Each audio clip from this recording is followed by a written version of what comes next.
ఈ నెల 27వ తేదీన ప్రారంభమై 6వ తారీఖుతో నిమజ్జన కార్యక్రమాలు ముగుస్తాయి. హైదరాబాద్ తర్వాత కొత్తగూడెంలో ఆ స్థాయిలో భారీ ఎత్తున ఇక్కడ నిమజ్జన కార్యక్రమాలు జరుగుతాయి.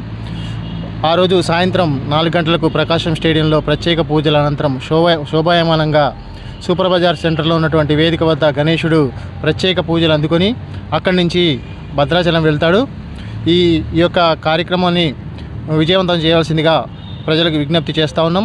అదేవిధంగా రాష్ట్ర ప్రభుత్వం ఈసారి మండపాలకు ప్రత్యేకంగా విద్యుత్ విషయంలో రాయితీలు ఇవ్వడం, పూర్తిగా ఉచితంగా ఇవ్వడం సంతోషదాయకం.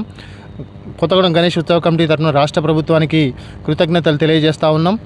ఇక పోలీసు మైక్ సెట్ నుంచి కూడా కొంత ఇబ్బందులు ఉన్నాయి.